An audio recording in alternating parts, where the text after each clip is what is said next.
Hello there everyone, it's me KSL of KSL Tech Studios back again, and today I bring you another restoration project. I know how much you like those.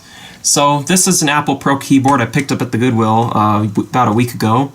I didn't have the time to actually deal with it then, but now I do have the time, so we will begin to restore it. As you can see, if YouTube's compression process gets through well, this keyboard is horrifically yellowed.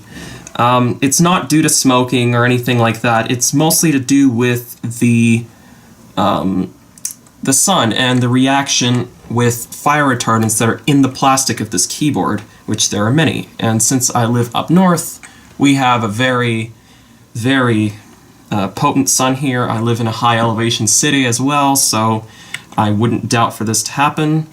I mostly bought this to sell with my iMac, but if I restore it and I like it, I might as well keep it for myself as well.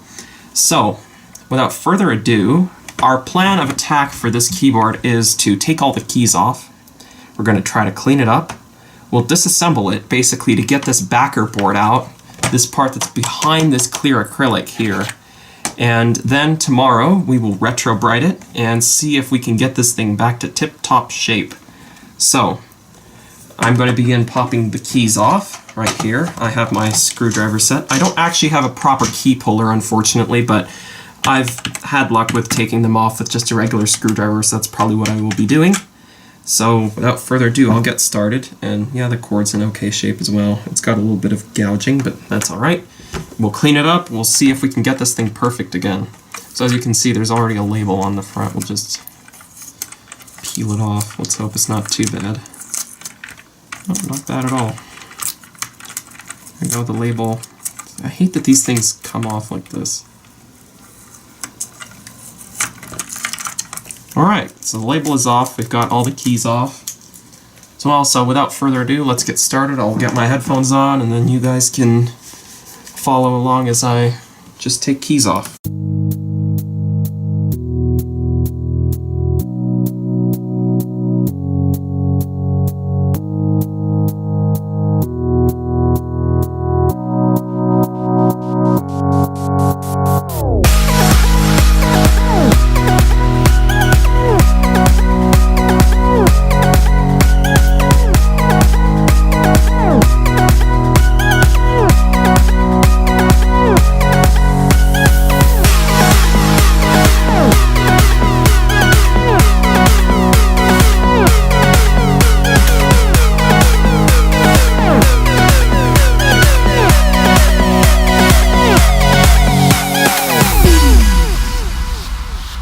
Alrighty, so as you can see, all the keys are off the keyboard. They're all just taken off, and as you can see, there is a whole lot of dirt underneath the actual key assemblies. But we're going to put this keyboard off to one side for a little bit here, and we'll focus on just the keys themselves. Now these keys, as you can see, by the way they're yellowed, if we just take a look here, and if the camera can capture it, you can tell that the top part of the key is the most yellowed, and then as you get to the sides it gets less yellow, and the bottom is more even looking like a cream color. So what we can kind of tell from this is that this keyboard is traditional sun yellowing. It's nothing really special, and there is a way to reverse it. So we'll obviously be doing that later on, but before we do that, if we care about something enough to Retrobrite it, we need to first clean our keycaps. Now, and in the next part of this video, I will show you how to do that. Alrighty guys, so in this mixing bowl, as you can see, I have mixed in some dish soap and hot water. So all I'm going to do, and by hot water, I mean hot water from the faucet, like from your water heater, not boiled. So it's not really hot enough to melt the plastic. So what I'm going to do, I'm going to dump all of these keys in here, and then hopefully it should be enough to get some of this dust off and some of the gunk loosened up. So let me just do that.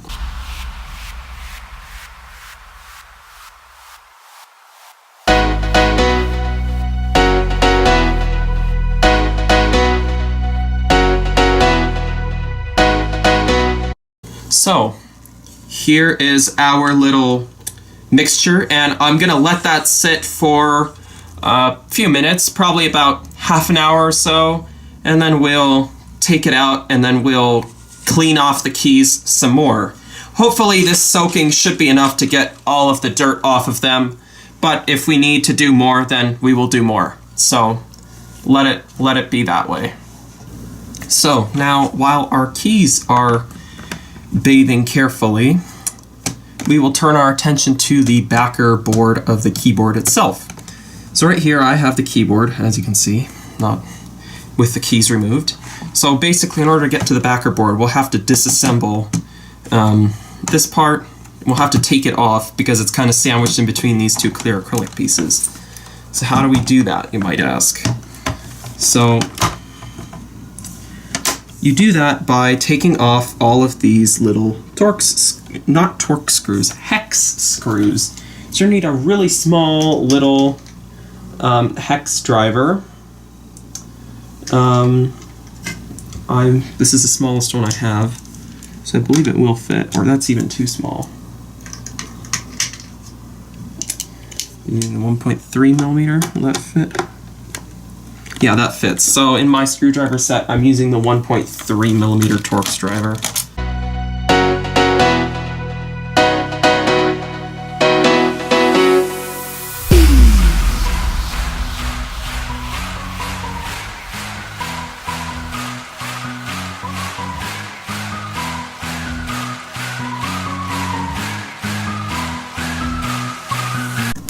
Okay, I just referenced a guide and I realized that there are actually two screws, one right here and one right here, that need to come off.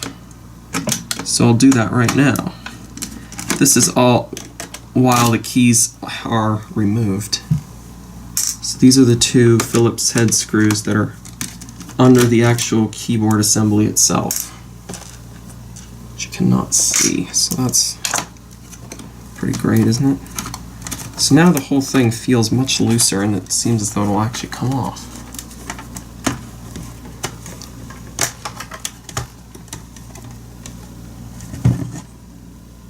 Oh, and then there's one in the center as well.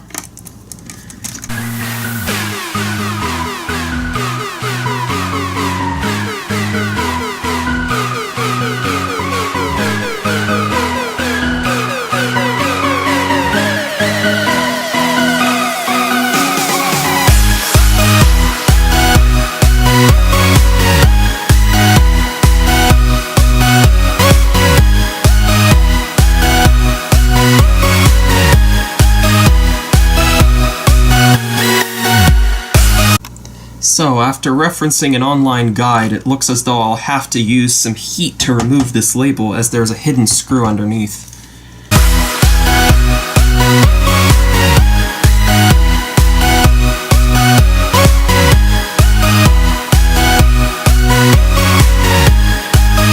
Go. Here, finally, the last screw is out.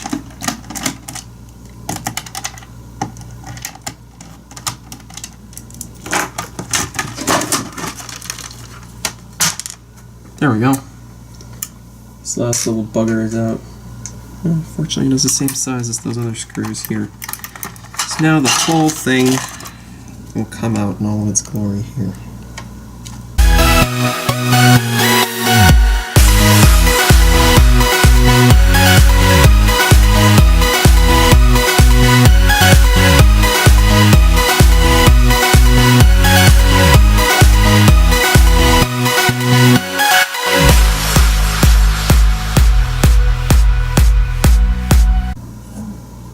Oh, and they just are kind of like press fit. Oh, how interesting.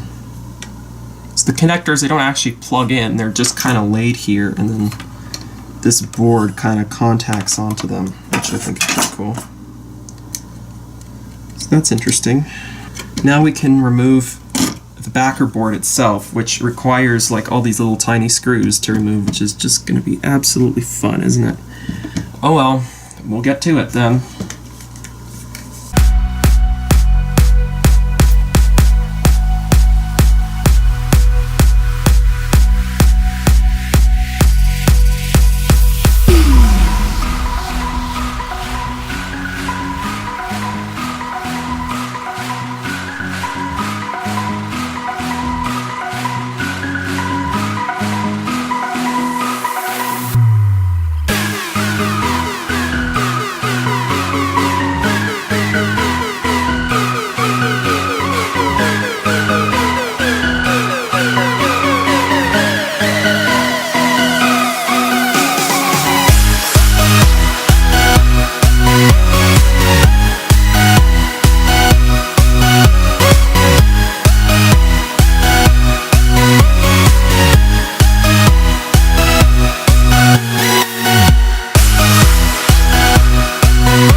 So as you guys can see now, it's all taken apart.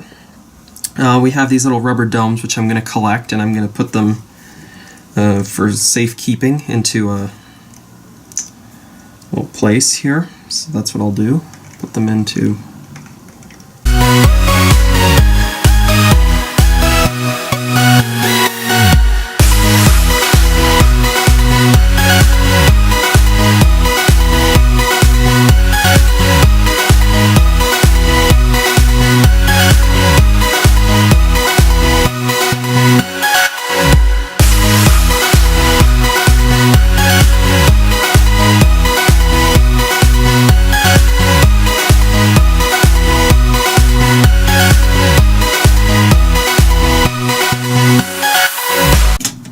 here we are, we separated this, so now I'm going to give this thing a bath.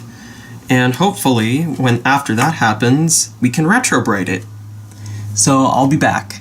Maybe even tomorrow, so we'll have to see. Hello there everyone. I'm back with the end of this little restoration video here. So, what is there to say? Here it is, all done. So, what I did, I cleaned off the backer board, I cleaned off the keys, and then I began retrobriting. So what did I use to retrobrite? So for the keys at first, I used this dollar store hydrogen peroxide, that's just the 3% stuff. And it worked, and it got the keys down to about a cream color. But that was not enough, so what I did was, while that was going on, I used this Salon Care cream, which many other people here on YouTube recommend.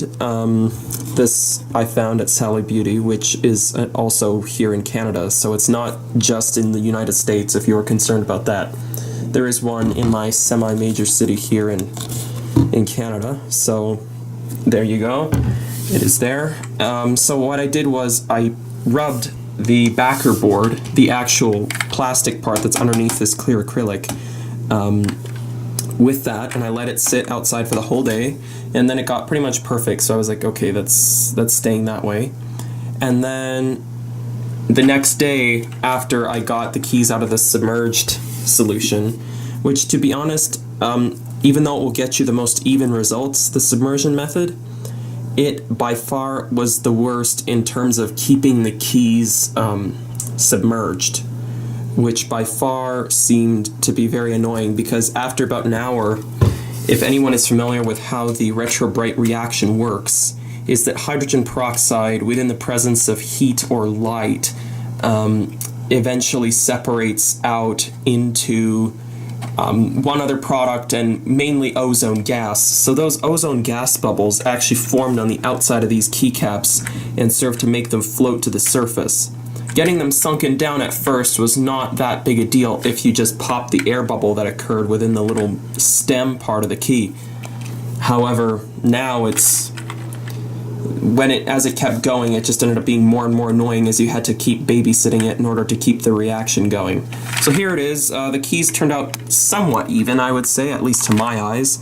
The backer board is nowhere near as yellow as it was, and some people were like, oh, well, maybe you could have bought just another keyboard and showed it. No, this is the same one. And I do apologize that it didn't show the actual retrobriting process itself. It was just that I started it very early in the morning one of those days, and I didn't want to disturb other people by talking, so I kind of didn't want to do that. However, I did the submersion method, and I did that in the presence of UV, which worked just fine. And then near the end, after my sun was waning, I tried to do it in heat. Now what I did was, this I also don't recommend because it didn't really work all that well. I put that 3% solution into a bag with the keys in it, and then I heated up a pot of water to about 50 to 60 degrees Celsius, and then I had to be the thermostat and keep it there, because if I kept it on for too long, it would have obviously boiled, and then all of the keys would have melted and warped, which obviously was not good. So that kept the reaction going on for a little bit longer, but I think that my peroxide by then was already somewhat worn out, so it didn't really do much. Well, at least it was worth a try, and I think it did. Maybe it lightened it just a little bit, but I'm not really sure. So here it is, it's all working. As you can see, the light is working there with the key, and This one, the light doesn't work. I'm not really sure why. I think it could have been due to Mac OS 9 or whatever. This keyboard is from 2002. This was the iMac G4 keyboard, and it may have shipped with some other machines at that time, but I'm not really sure how long this keyboard was manufactured up until this one was brought in.